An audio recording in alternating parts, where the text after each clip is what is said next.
instead, the Klingon Room Party at Babs, the Cody K, if you know him from Cider Fest, the guy who does the pony cocktails at their hotel bar, and then also just TrotCon really was a huge con for me, really like it as, you know, an easy hobby to get into.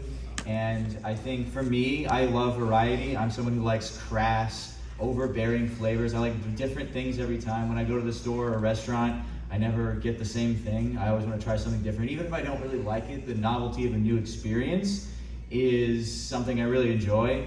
And compared to being like a beer snob or a wine snob, and these things have gotten better, but generally wines all taste pretty similar, whiskeys all taste pretty similar, you know, beer tastes pretty, I mean, beer has, I think, the most variety, but with cocktails, just there's no limit. You can be like spicy, you can be savory, bitter, you know, there's just a billion different flavors. You can do it in infusions, and then you can mix and match, which just multiplies the flavors. You can adjust things on the fly, like if you don't like what you're drinking, you can spice it up a little bit with something else. So the variety is really why I like kind of cocktails. If I had to pick only one thing to drink, it would probably be cocktails. I also think in terms of a hobby, it's a lot cheaper. Buying fancy beers or brewing, you know, your own stuff or distilling your own stuff is very expensive. But just buying some base ingredients, you can get away with relatively cheap vodka and rum. You can do a little bit of the infusions yourself. And if you have like a library of bitters and syrups, you can get a lot of mileage without, you know, having to spend a whole lot of money. And it's definitely, you know, you can get a lot more variety, and you can entertain people without having to bottle things up or go to a bar. It saves you a lot of money. So I think it's a relatively cheap hobby compared to some others. And it's also easier. I mean, I don't know, maybe it's just because I've been doing it, but I always felt like it's way easier than cooking. There's a lot fewer rules. Everything is sweet and tastes good. Basically, you have so many options, and it's really hard to go too wrong. It's not complicated. You can't mess up a huge batch and then waste a bunch of ingredients. It's quick, so it doesn't take up a lot of space. You know, just a small cabinet, and you can go a long way. So I just really feel like it's like an easy mode hobby to get into. Just even if you want to spend a little bit of a time on it, you can get pretty decent. I'm surprised how kind of bad people are, because they just never give it a try. But once you try it, it's cheap and easy and quick. So I really enjoyed it. And it's also like, it's just all made up. Like, don't listen to this pretension about, oh, this is how you do a proper old-fashioned or martini, and all that snobby stuff. All the like, oh, this is such a cool drink. Right? There's like 12 main ingredients basically. Everybody just mixes and matches those and puts a different name to it. It's all, there's not really a hard science. It's just art. It's just flash. It's finger painting essentially compared to like cooking or brewing. So that's why I really enjoyed it and stuck with it. So I thought it might be interesting, and feel free, if somebody has like a question, feel free to raise. We don't have a big group here, so feel free to raise your hand, ask me a question.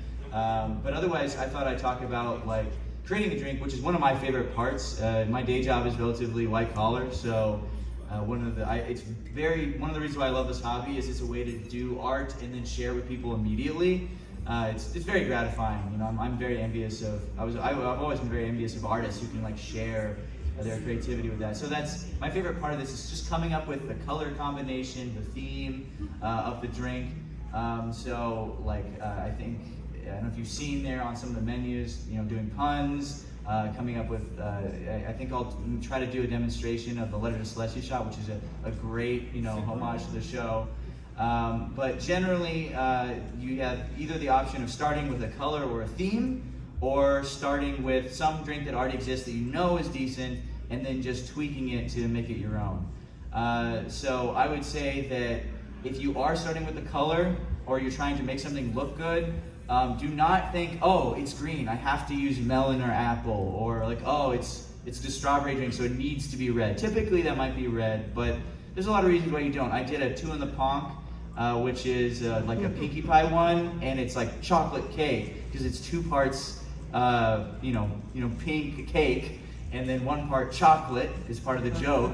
But like chocolate isn't pink and cake isn't necessarily pink, so I just use a little bit of red food dye in the cream, and now it's pink, because it's Pinkie Pie. So like one common thing people will do is like, oh, blue, I need blue. What's the most common blue cordial? Blue curacao, and they'll just ruin the flavor. They're pigeonholing themselves. So there's this little trick, and you know, cordial makers hate it.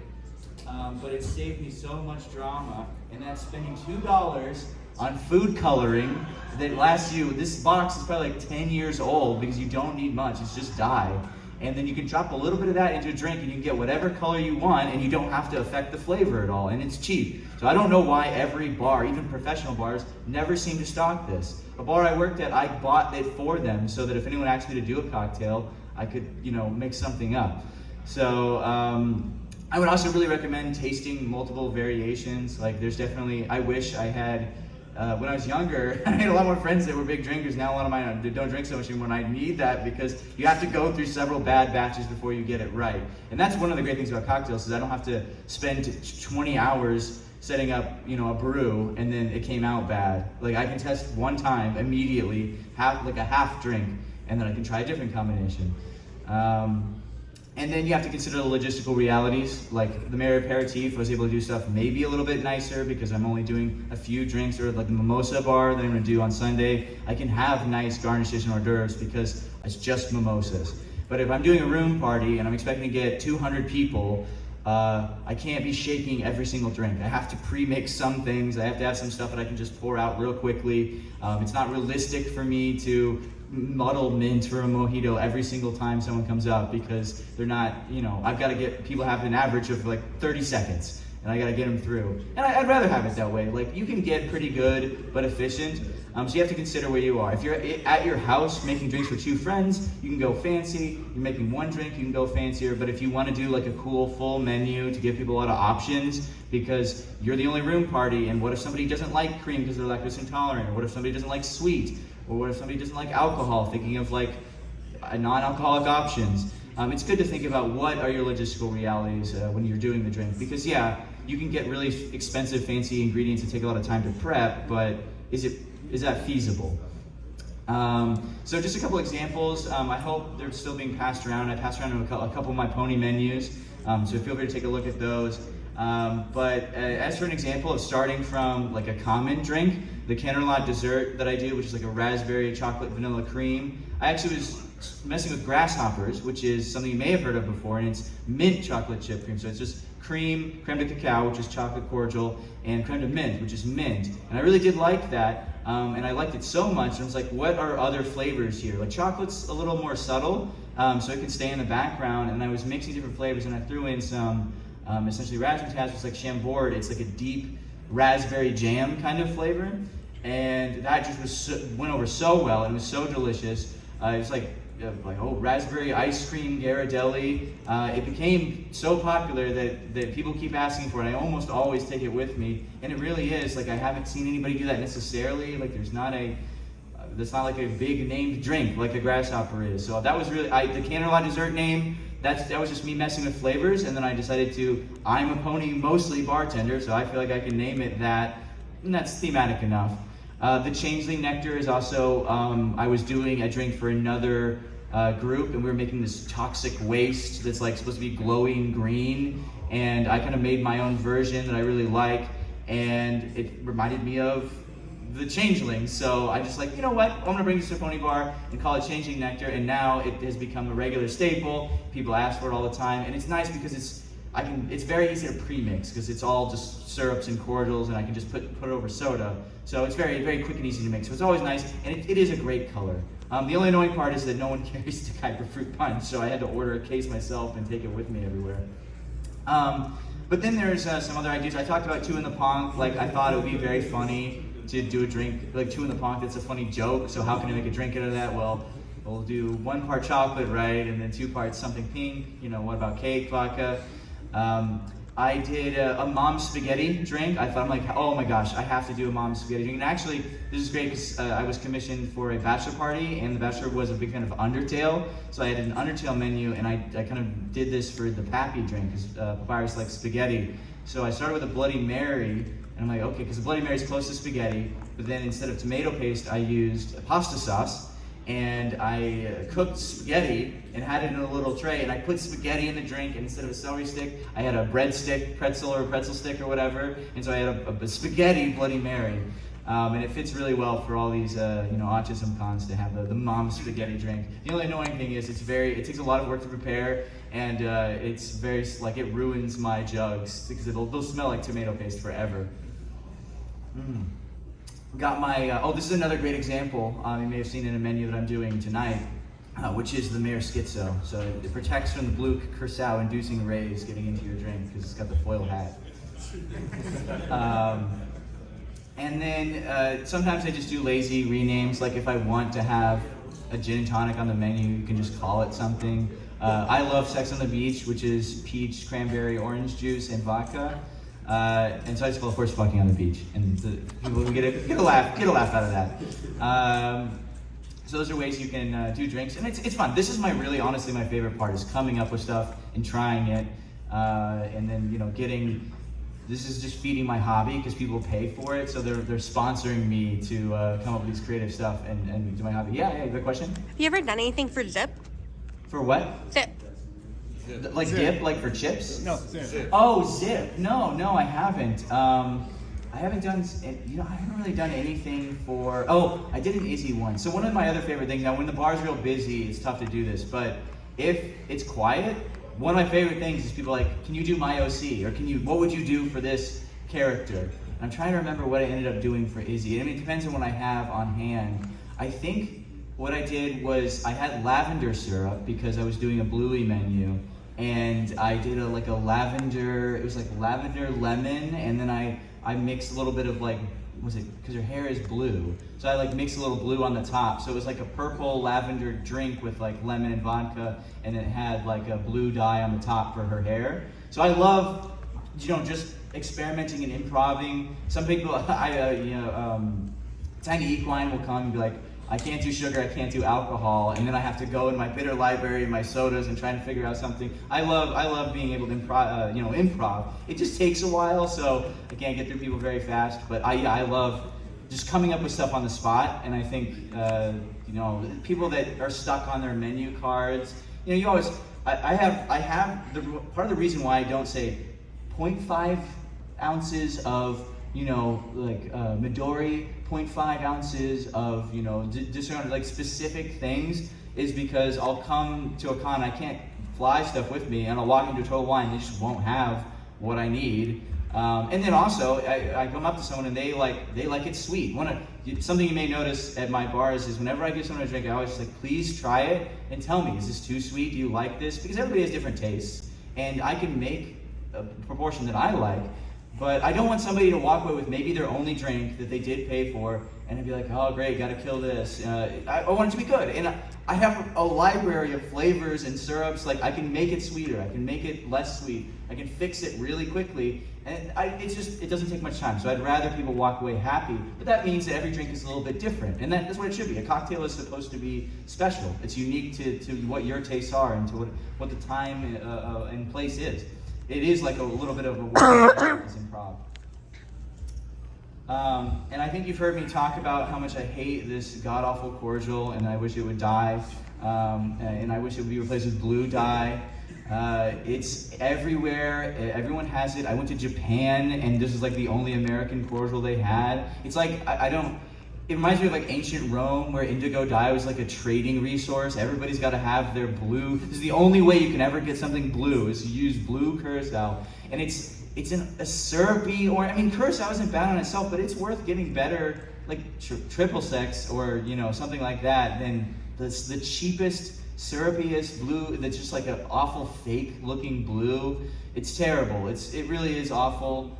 There's so many better ways to get orange in your drink, and just triple sec is just better because it's clear, so you don't ruin the color of your drink. Also, oranges aren't blue, so why do these drinks that you're wanting to be blue, now you're making them orange? It's just terrible. It's terrible. Please never buy it. Please shame anyone who ever buys blue Curacao. It doesn't go with things. It's fake. It's a marketing scam to sell triple sec. Imagine if they came out with we have this lemon cordial, but it's pink, And that's or the Pink Whitney. I feel like this is a Pink Whitney scam. Look, it's pink. Look, it's the only way you can get something to be pink is by buying our pink drink. There's just no other way. So anytime you're making a cocktail, you need to make it pink. Got to use our flavor. No, don't do that. In that sense, it kind of makes sense because there's pink lemonade. Yeah, you're right. There is pink lemonade. It's a pink lemonade vodka. Blue Curacao is this weird thing where blue is kind of a weird color. There's not very many like blueberry cordials out there. There's not. And people just don't buy their dye, so they're like, oh, I'm making a character, or I'm making like an ocean breeze drink, so I want it to look like blue, like seawater. Well, gotta use Blue Curacao, because it's the only blue thing out there. No, I hate it.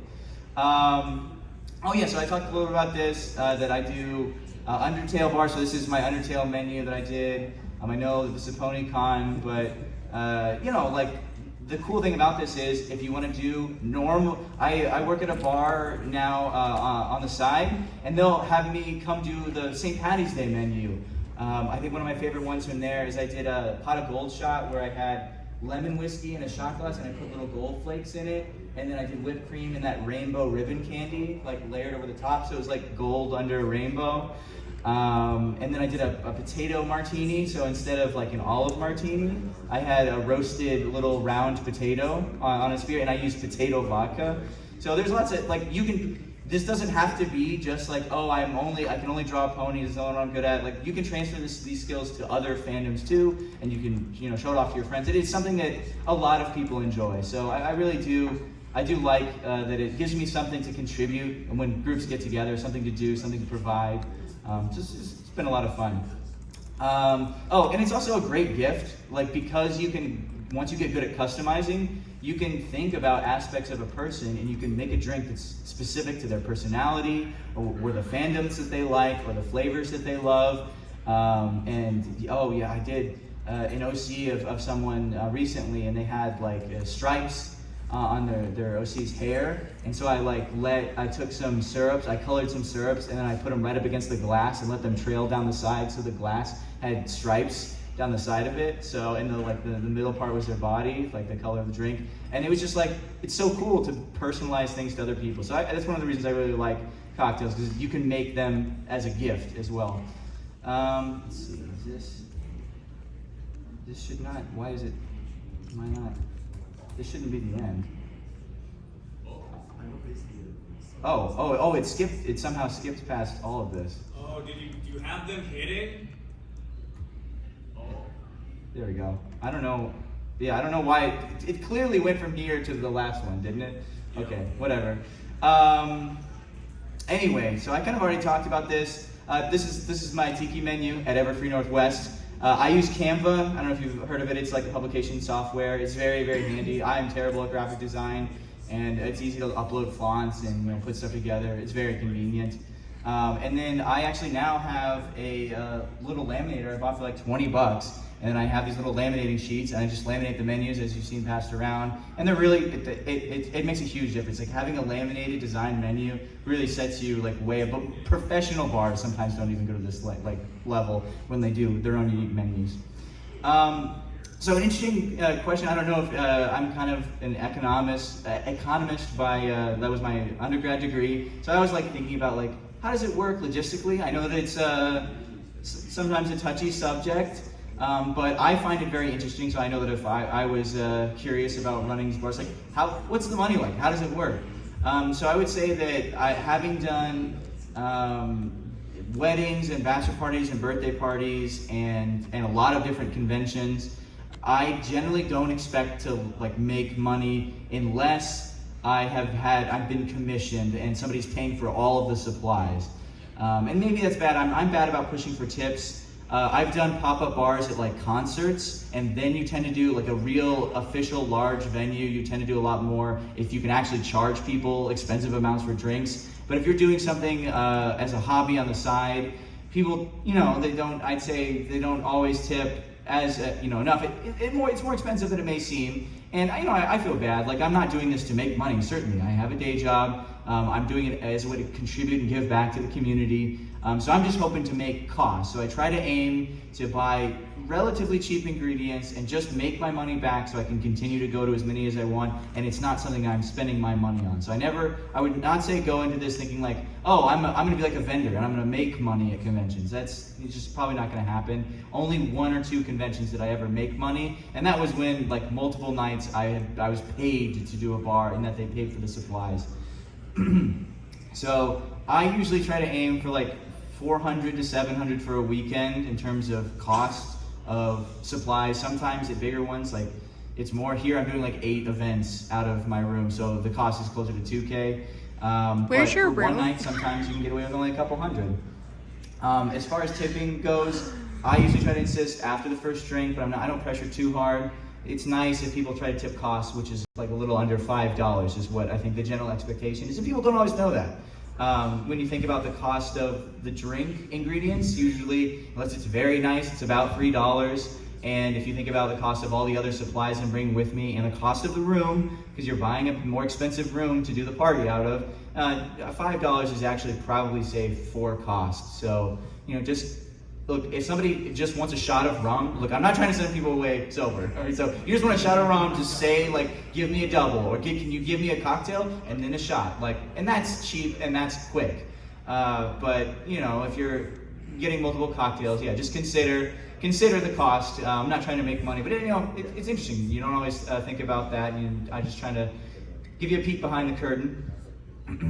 So I tend to see the pie and encourage people and try to tell them like, hey, can you tip for cost? Or if you've had a few, can you tip again? Like, if you've given $5 but you've had 3 drinks, I try not to pressure people too hard, but it's just something to think about.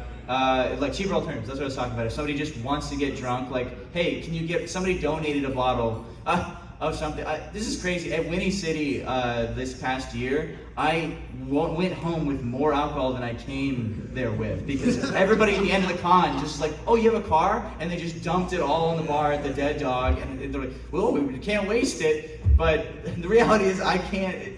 A bunch of things that I don't like or can't use in my cocktails, like I can try and force that on people that they just want something to drink, but then I end up having to drink it myself or on friends. So it's nice. It's a perk, I guess. I don't want to complain, but yeah, if somebody just wants a drink, I have options of cheap stuff to give them that doesn't take a long time. It's not the expensive, nice cocktail, which is what people are there for. But yeah, so I definitely have learned to do online stuff. So if you're ever doing this, I very much suggest getting something set up to take online payments. A lot of people don't have cash and they don't think about it. So at cons, usually a lot of people are carrying cash, but I definitely, when I've done pop-up bars at like events for like Oktoberfest or a celebration like Cinco de Mayo, then having electronic payment accepted is like necessary now. Now it can be Venmo, but I'm this close to getting like a Square terminal or something because people just use their cards nowadays. And yeah, often people pay in other ways, i.e. giving you something themselves, or I've had the craziest stuff donated to me. I've had artists come and draw for drinks. That was very funny. I've had people say, hey, can I help clean up, or can I wash the dishes? Look, it's one of those things that I don't want to turn people away, so find some way to chip in, and that's all life is really. So talking about general tending tips, I'd say that it's a very social job, and that it's helped me like be more social and make more friends. So like smiling, being friendly, like it's a party, like giving people the atmosphere of be here to have a good time.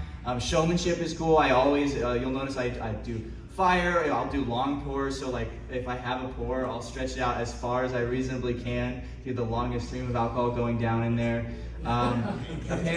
One thing at Everfree, if you've ever had the tribute shots, it's not my favorite thing to do, but I bring it back because it's in demand. So I don't know your audience. I once did an Irish menu at an Irish bar for St. Patty's Day, and I was telling you, I had the potato vodka shot, I had the pot of gold thing, and then at the bottom I had this Irish slammer, and the bar owner's like, what is that? I'm like, oh, well, it's like an Irish car bomb, but I didn't know if you were okay with me putting it on the menu. Like, people aren't going to know what that is. Put that Irish car bomb, black and tan, come on. He's American Irish. I was like, okay. I wasn't, because you always said, like, we're authentically Irish bar. I'm like, well, if it was really authentically Irish, you probably wouldn't be, you know, doing like 8 IRA references, you know.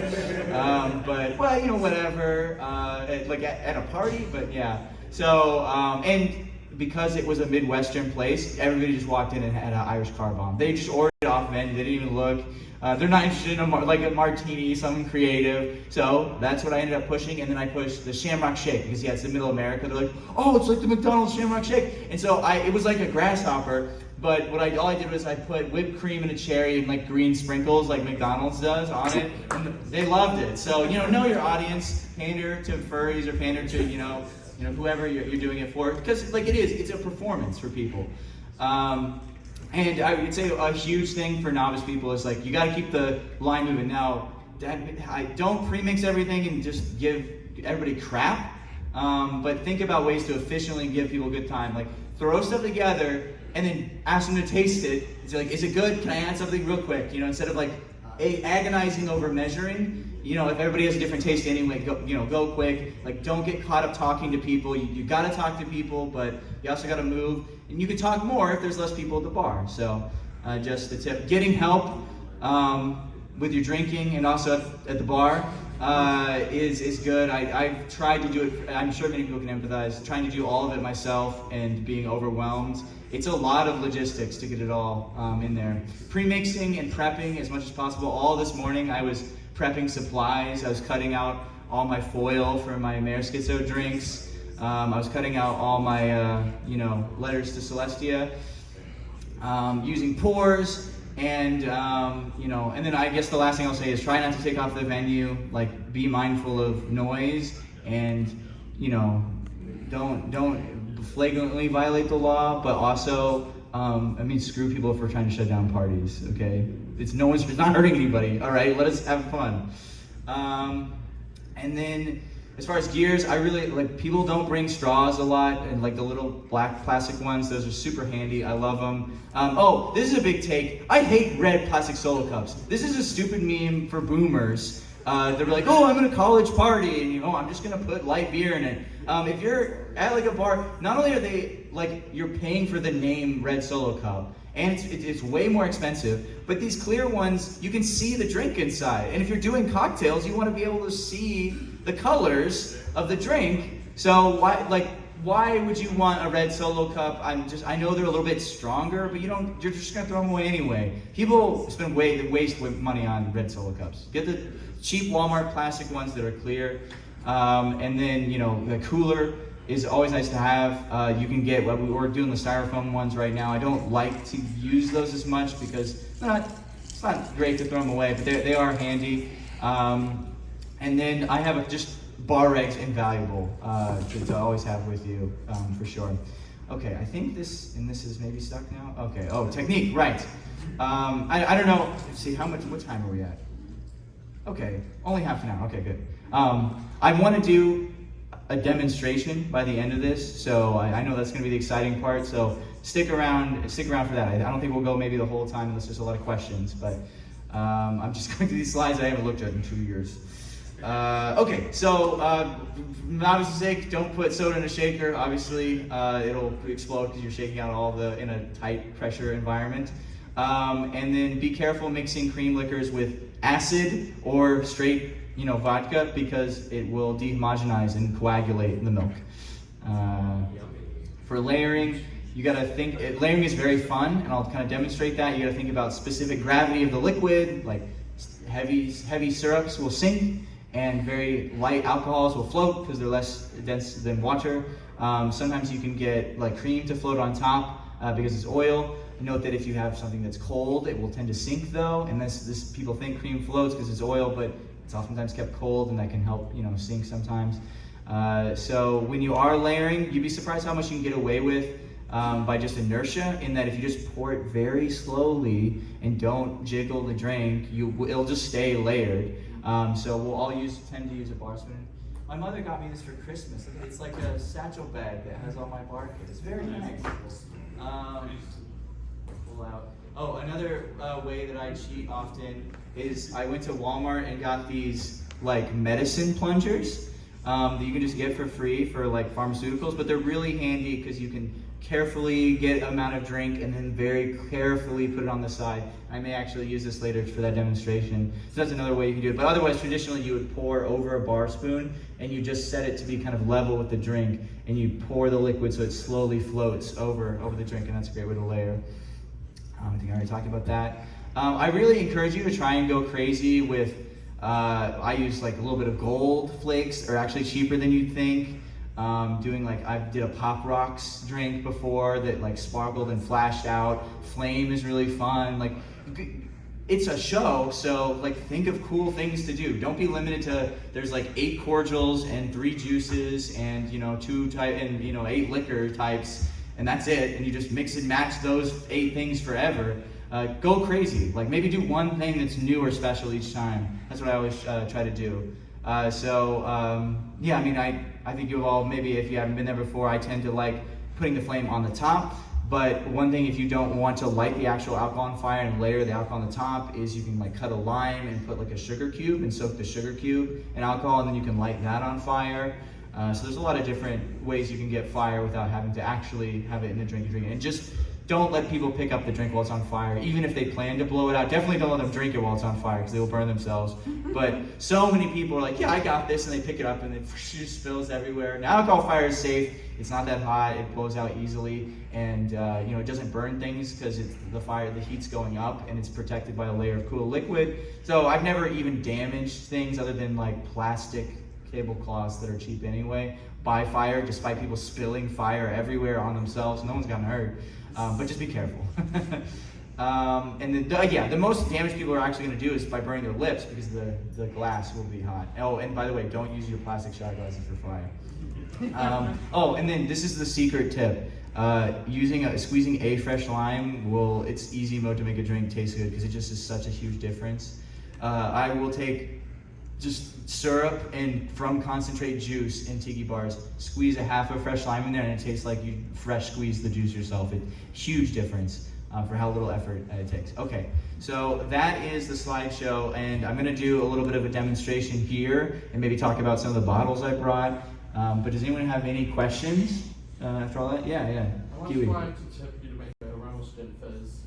I don't remember. I've heard of that, but I don't know what it is. What is? Shake for 12 minutes. For 12 minutes?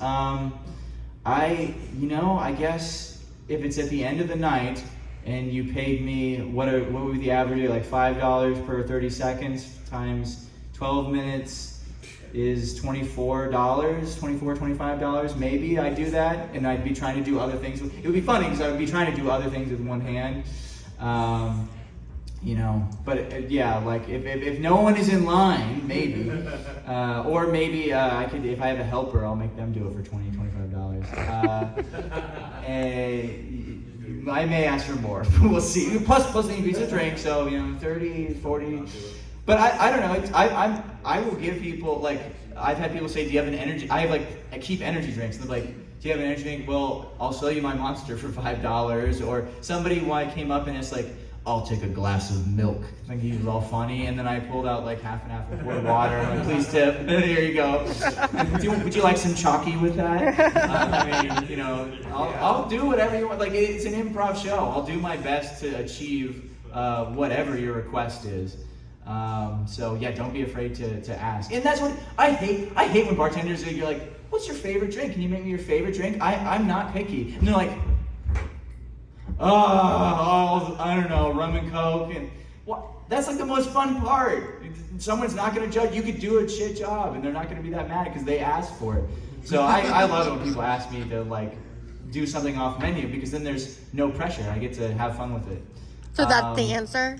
What's that? That's your answer when I hate that question. I'm like, I don't know. Surprise me. Do something fruity. That's usually what I say to them, and then they look at me like I'm nuts.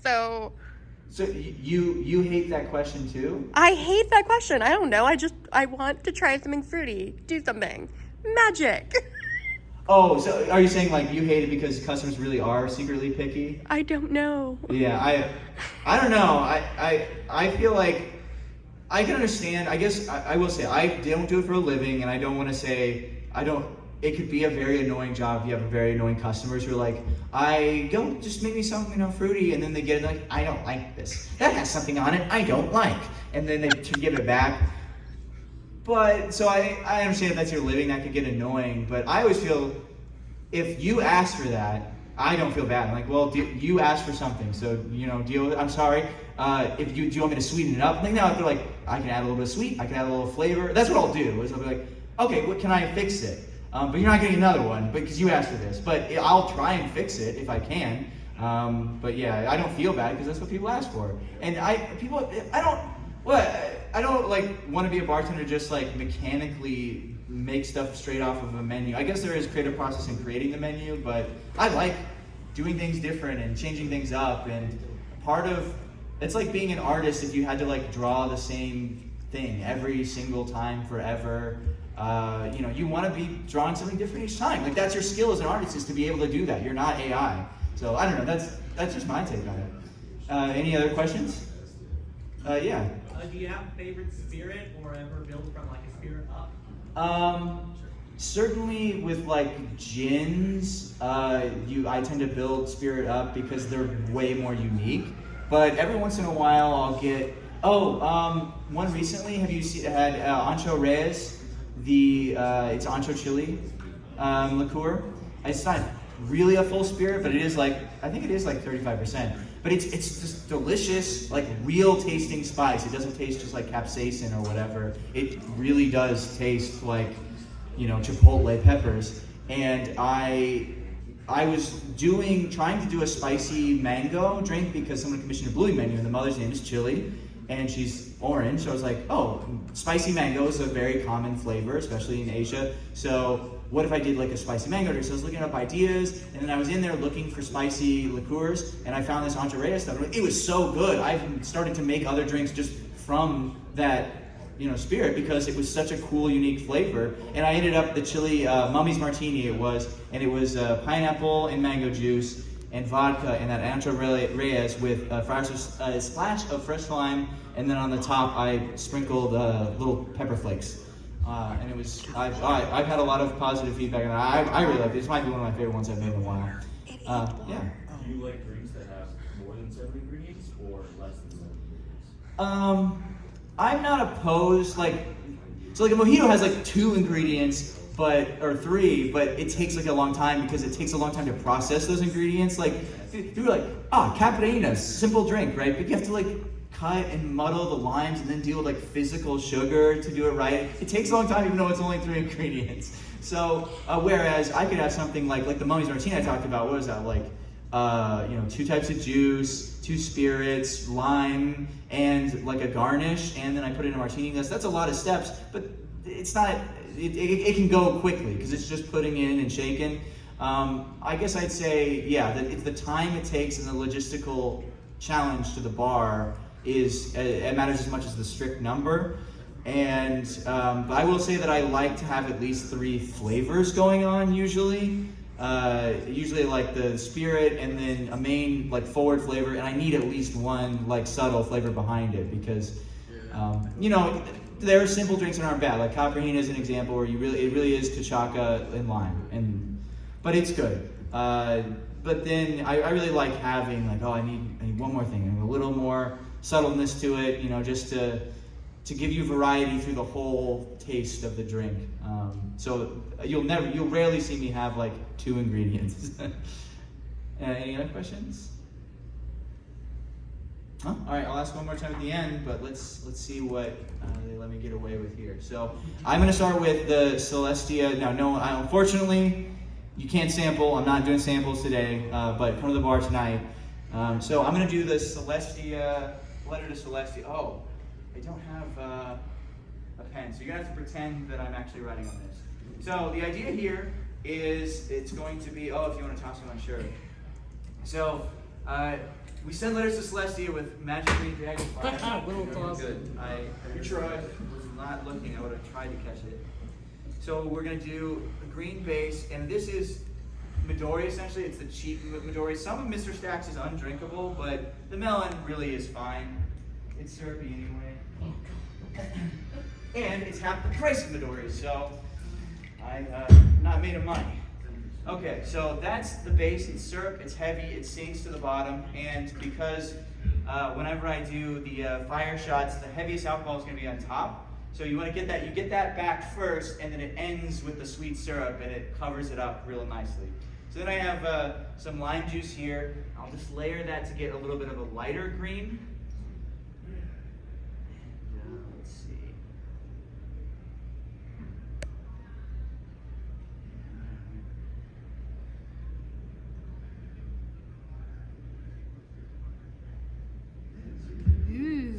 Okay. So the other good thing about the lime is it's coming right after the alcohol, and it's like really sour. So the burn of that alcohol, you're like, wait, oh no, that's sour. Your body starts thinking that's sour.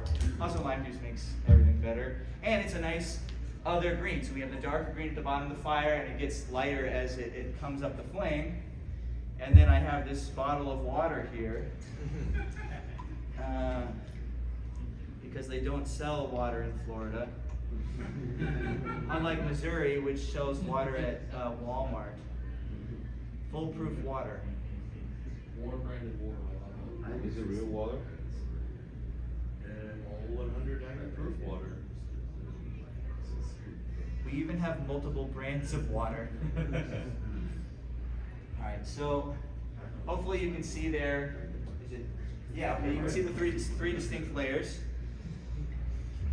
And so part of this drink is that when I start it, I'll give people a letter here, and they take a pen and they write their letter. Does anyone have, what should we write to Celestia? Mares! Mares. Mares. Oh. This is a takeover. Give me all your pillows. Okay. I'm sending you to the moon.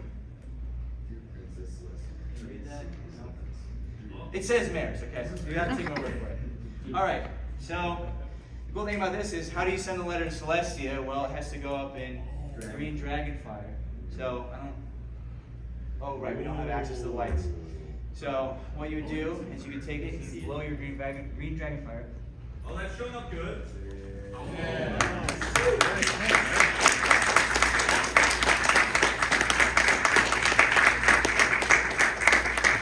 I really like that one. Yeah, you have a question? Have you noticed a response from her? Well, I do like 50 of these a night, so she's probably got a backlog. Cheers!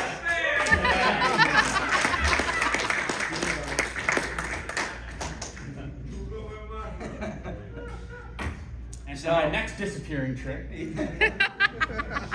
So if you want to try one, I will be at 8:62 from 8 to 3, or whenever I end up going to bed tonight, and I have like over 100 of these ready, and you see this is all my melons. So I got plenty to go, as well as I pass the amenities around, a ton of other great drinks, and then on Sunday morning I'm also doing a mimosa bar if you're up for that. Somebody is making hay brickers, and he dropped off a literal bag of hay that I think he's going to be trying to cook in my bathroom for 10 hours to make it edible.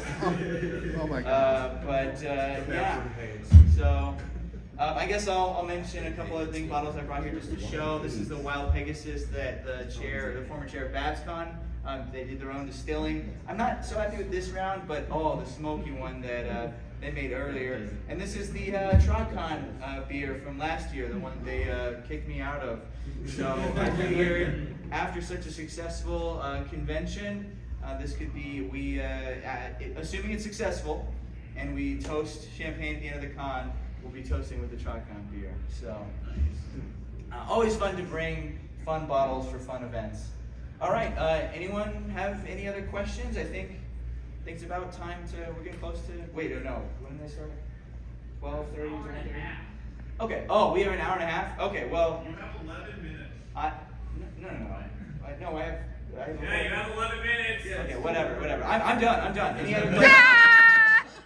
Wait, Yeah. are you going to Ciderfest? And I am going to Ciderfest, although that's one of the hardest ones to do parties at because there's just we not have a suit. What? We have a suit. suite. You have a suite? Yes. Want to come and be our bartender? Sure. Sure, I guess it's better than I know I'll end up doing one when I get there day one, so I might as well prepare for it. I guess I'll get with you after the thing. We can exchange contact information. Okay, and that'd be great. We'll set some up. Yeah, sure. Because I don't have anything planned for Cider Fest. I just made a decision to go recently. Any other questions? Milk. Milk? Oh, yeah. Milk? What about it? I have on 2 cream drinks on my menu. Your opinions on White Russians and other milk-based spirits when it comes to Bombardino? A regular what, like beer? IPA. Oh, IPA. IPA with Coke. I'll drink them, but I'm not a huge fan of the flavor of like really bitter hoppiness, but the Coke might cut it down. Interesting. I typically do like shandies with lagers or wheat beers for cocktail mixing, and then anything heavier than that is like, it usually stands on its own, but I really the big reason is because buying beer for a bar is like, it's cumbersome and expensive because you have to bring all that liquid with you, and it's pre-made, so it starts to, like, when I say the cost is like $3, like if I start serving somebody a beer, like that already alone is like, it just is going to add to the cost of selling things to people, and people don't necessarily want, I don't know, people ask me for beer at my bars a lot, and I wish I could give it to them, but I tend to mostly buy some beers to share with people and not mix them. And when I do, it's like cheap lager and lemonade kind of stuff. But I don't know.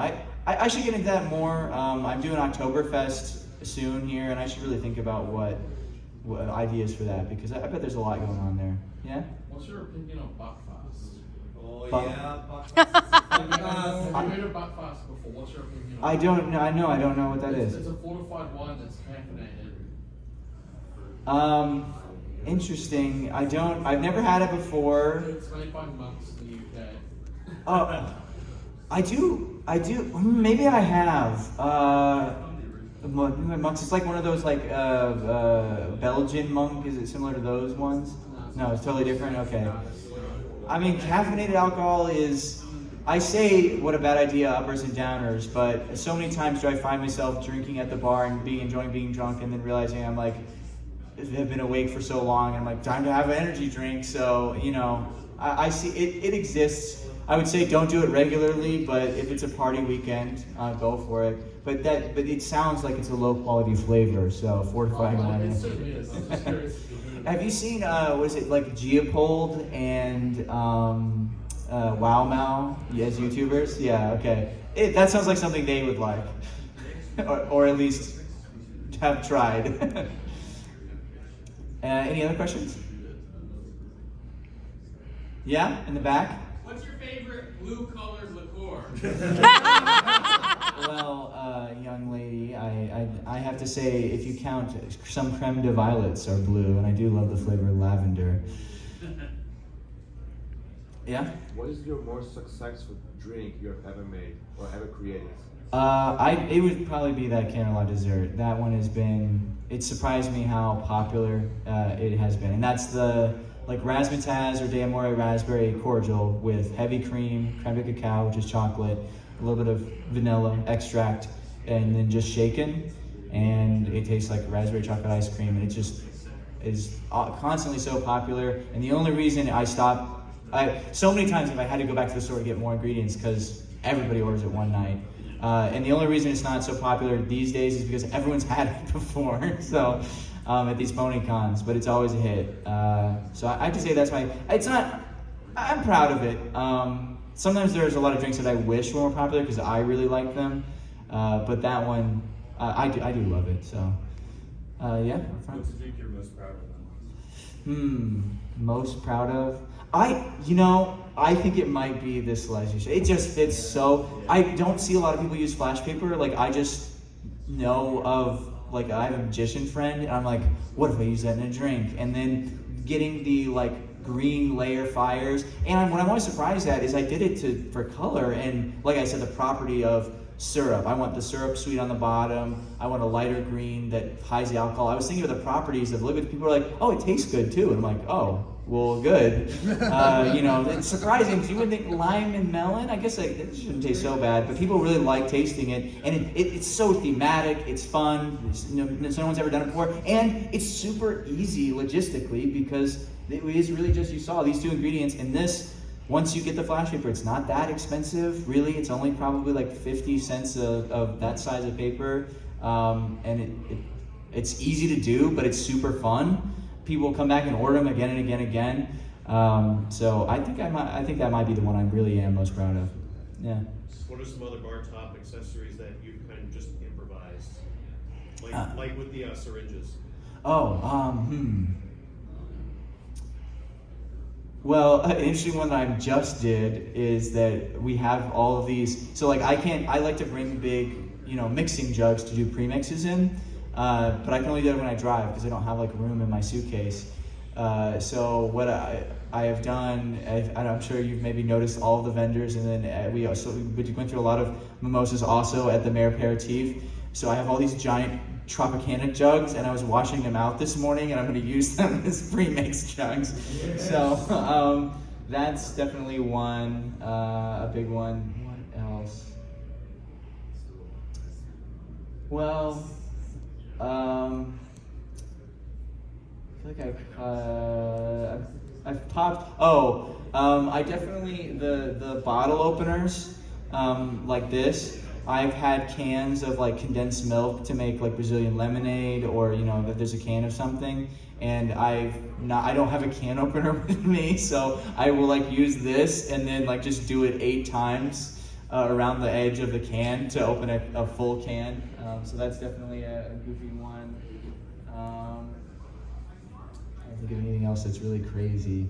A big one is that I always forget to bring a thing for tips. So I'll have tips in the craziest. Sometimes I do it in a jug. Oftentimes I'll use the ice like bucket for a hotel room. At HarmonyCon, when we had that like giant conference room, and we had all the money because we also had a pizza party in there, and that was probably the most like tips I've ever gotten in a single night anywhere, because it was like over 1,000 from that one night. And it was because people were chipping in for pizza, but it was also like a huge conference room. And I literally had a crate that I had like wine bottles came from. I just took it all out. People were just putting their money in a crate like this big, and it was like piling up. So that was goofy. I don't know. I think that I'm trying to think. There's got to be some container I've lugged around once, like carry stuff in, that is goofy.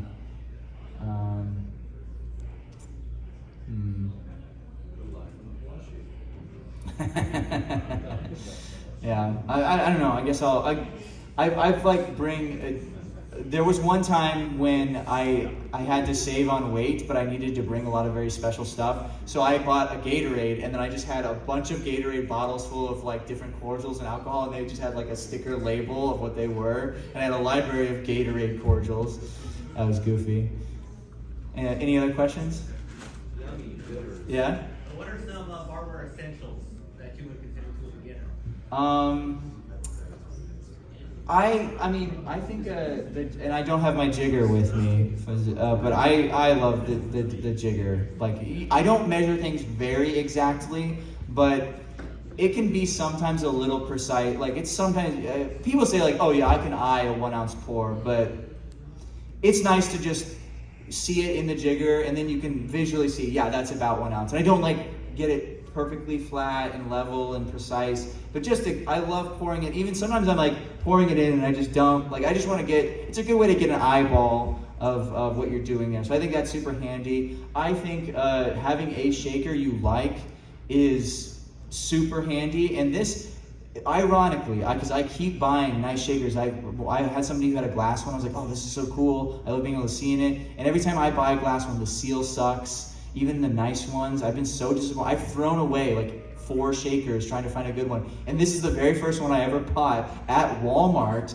And it's janky, it's cheap, but it's old reliable at this point. And I have a couple other I like, but having the key to like the difference between just pouring soda and stuff over ice and water, that's like anybody can do that. But if you like shake, then you can have it cold and fresh and mixed, and you don't even have to put it over ice. You can just drink it as a martini. That's like a huge step up. That's huge. So I would say a jigger, a shaker, I mean, a knife and a spoon and a bottle opener you can go a long way with that. I'd also say if you are doing stuff like having a squeezer for limes, because fresh limes are huge and will make a huge difference in impressing people. So just buying a knife and a nice little squeezer. I like the ones that have a spout, so you squeeze, you can just pour it out. Let's see, I don't know what else. Again, I'd really recommend at Walmart those little black coffee straws. They're so nice, they're so cheap, they're very, very handy because they can be used as stirrers. People like to sip, especially if they have ice in their drink, it's nice to sip out of those. And they're small and compact, unlike like bigger straws. And it's sometimes hard to find plastic straws these days, so those are very nice to have. What? Oh, I mean, I do have a strainer, but that's the thing is like, this is where a lot of professional bartenders will be like, oh, you got to use the 2 cups, or you use a strainer like this. But like I have a strainer in the cocktail, and yeah, that's not a fine strainer. This is better, and you can. So I'm sure you've seen a cocktail. You know, you can do this. And the nice thing about having this is this will fit into any cup you have, and so it is more versatile. However, if you have to cut down, and if we're talking about essentials, I could forego the strainer and just have this. Yeah. So there was actually my question. You like for Japanese shakers instead of Boston shakers, which are two glasses. Oh. Japanese shaker. Is that Japanese versus Boston? Is that interesting? I didn't know that there was like that name. That's the Japanese shaker. Well, I know weed, but I do like this better. Like, it's just, to me, it's easier to handle. It's like less with the 2 cups.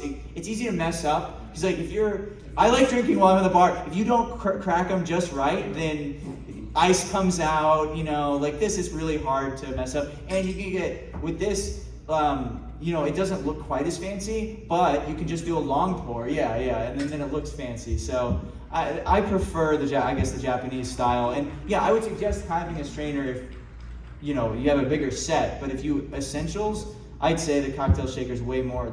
That's all you need. And then as far as ingredients, like getting, I'd say food dye and like lime juice will go so far, no matter what you're doing. You know, if you have to pick like 1 or 2 bitters, getting cherry bitters I think are very underrated. They go in almost everything and they're very good. And they're also great to spice up, like if you just order soda and then you drop some cherry in their soda, they're like, oh, you know, so and those would say, I'd say the essentials. Any other questions? Yeah? We've done a lot of bars and conventions. How are some ways that you've managed to just secure the ability to do the bar at the conventions? I used to be very bad about this, in that I would just show up with a bunch of alcohol and like a cocktail shaker and be like, hope to find somewhere.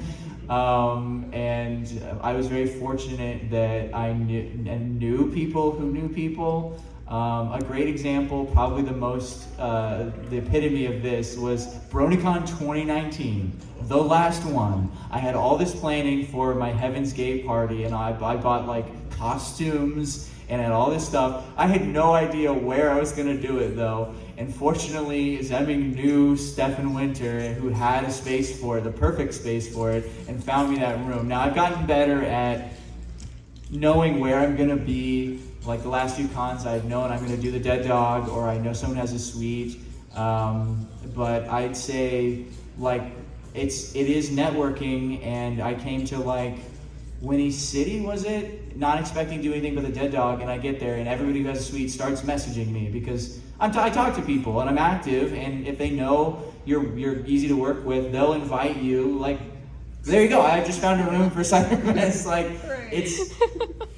I oftentimes, very rarely am I the one who actually has the room. I am here, but it's under my name. But oftentimes I'll work at other people's rooms, and it's just because when I think of a convention, the suites it's part of the venue, and I kind of don't like it when people take the suites for themselves. Like, as much as possible, it should be used as part of the convention space and shared with everyone. Like, you want to utilize it. I have one of the bigger, nicer suites, and I'm trying to make it a space like the pizza party they had. I don't know if anyone was at that one, but for people that didn't go to spaghetti dinner, they want to do a pizza party, and I was at the spaghetti dinner, but I found a way so that they could use that space while I was gone and it was great.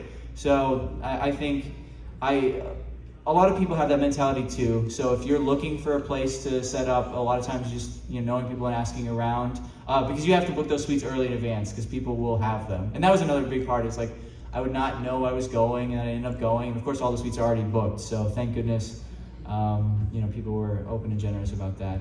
Because back in the day at TrotCon, I used to just bartend in the convention space, in the game room, and stuff like that. So. Any other questions? Yeah? What about like legally for bartending purposes? Is there ever issues with that if you're going to different states? Yeah, it's I don't have a liquor license. Right. I'm a W-2 as a bartender, but like I couldn't independently practice legally.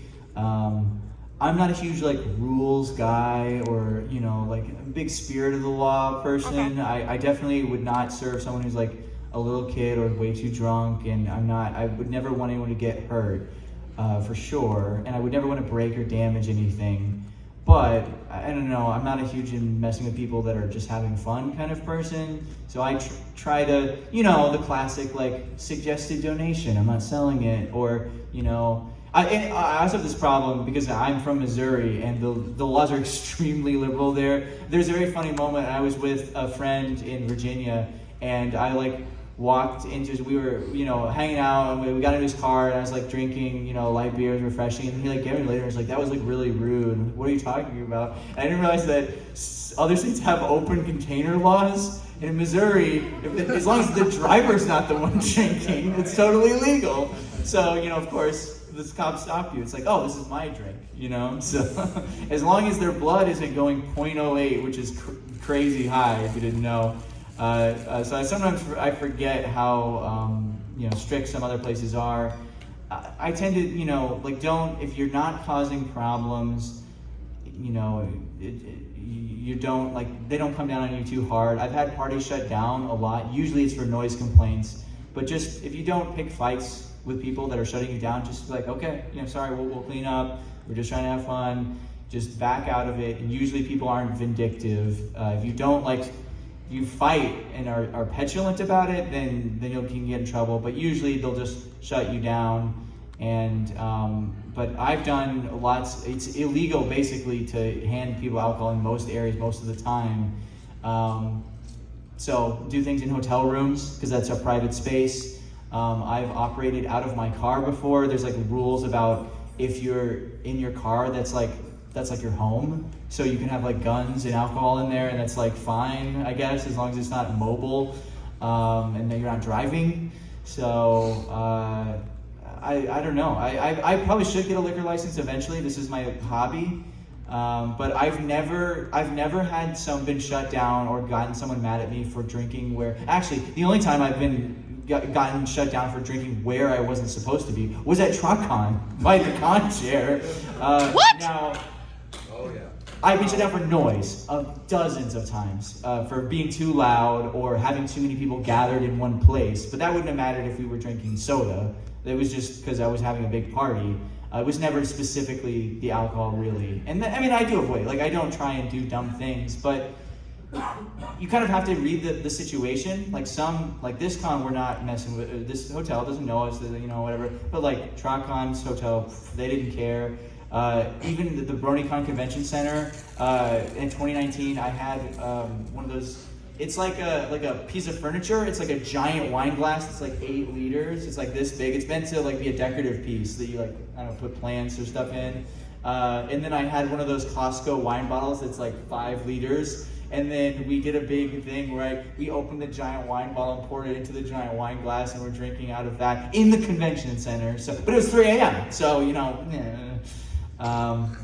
So yeah, it's kind of interesting to think about how grave an area that is, and no one's ever been like, you can't be serving alcohol here. It's just no one's ever come down on me for legal reasons. It's always you're being too loud, or you can't be in this space. I've been kicked out of so many public parks before for just being there, but yeah, the drinking is usually never a huge issue. So anyway, any other questions? Yeah. What's your favorite drink that other people really don't like? Zigroni. That is, I was surprised so many people. It's because I put the elderflower liqueur in it, which made it very sweet, and the aperitif that I was using was relatively. It wasn't as bitter as Campari, but that is one that I think a lot of normal non-cocktail people don't like, but I do like. There's got to be a good example in there somewhere. But that is a good example. I think anything with the Aperol or something like that, like the spritz, a lot of people that aren't usually alcohol people are like, oh, that's bitter and weird. But I'm used to the flavor and I like it. I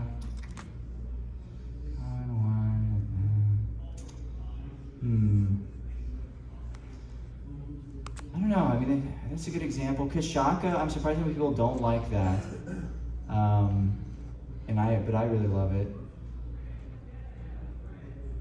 Milk drinks are a good example too. There's so many people that are like, oh, I had milk and alcohol. But I don't know. I'm sorry. I guess I don't have a better answer than that.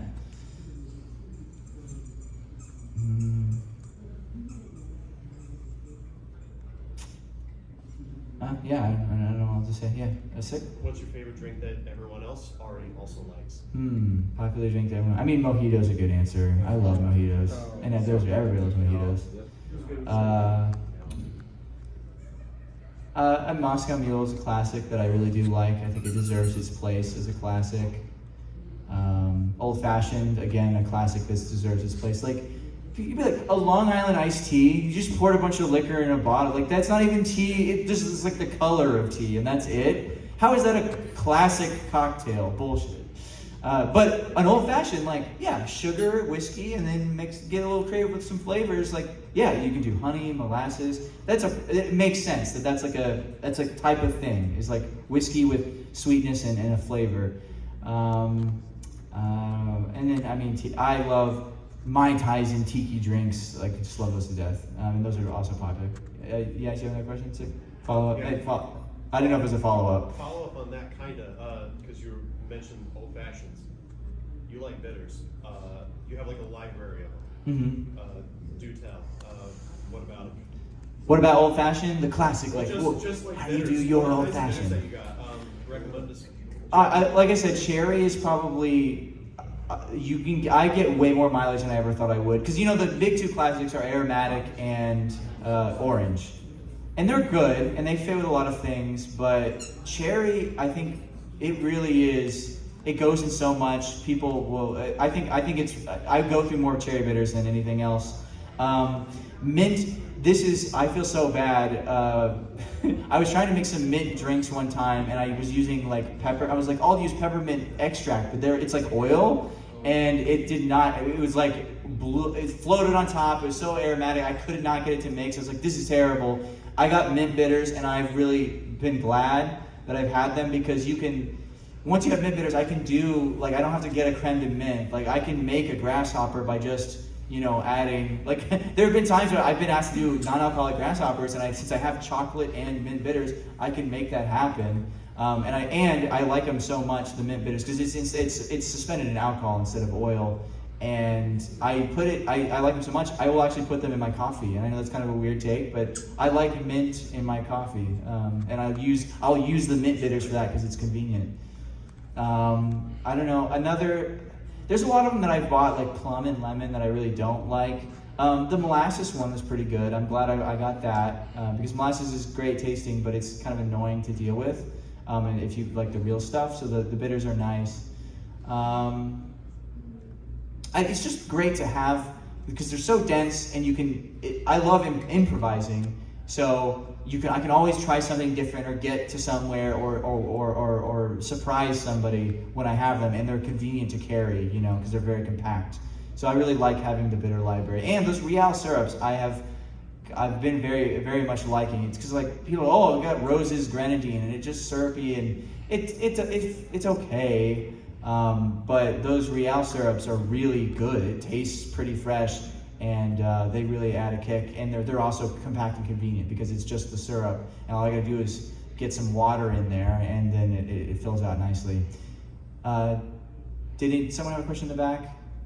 No? Yeah? Curious, how many supply runs are you up Well, technically I've only been on the one, but Shug did go again this morning to get me stuff, so it's kind of technically two. I can't wait until the mimosas are so popular again tonight that I end up feeling like I need to go buy more Prosecco. Just Costco is going to run out of Prosecco. We had to have gotten like 40 bottles from them so far. Between Steph and I, yeah. So it's cool. Like, this is the perfect. In Florida, we've got a mimosa mascot. It's perfect. I'm all down. I love mimosas. I'm worried. Like, I was worried nobody was going to show up to the Mare Aperitif, and then we had like 50 people. I'm also worried I'm going to run out of stuff at the mimosa brunch. I'm hoping, though, at least since it's Sunday morning, maybe people will be dead enough. I'll be dead. That it won't be so busy, but I have a feeling it's going to be super busy too, which is great. Mimosas are great. They're easy. They're fun. It's on topic. So we'll see. Supply run number 3. I don't know when I'm going to fit in the time, but maybe I'll make someone go. Yo-Yo's just salty because when I do stuff in Seattle, I make him drive me 3 times during a convention to get to the line. Well, 4 maybe. Any other questions? All right, what are we? Okay, we're getting close to the end. So, all right, if there's no more questions, thank you all for coming and sticking around. I hope this was interesting, and I hope to see you around at conventions. Stay tuned for Phauxe and Krystal to return to their hometown in Milwaukee, Wisconsin for Ponyville Cider Fest, an adventure in storytelling this fall, November 17th through the 19th. I hope to see you all there, and remember, you have the ability to be awesome. Stay tuned, and feel free to like, comment, and subscribe. Bye, guys!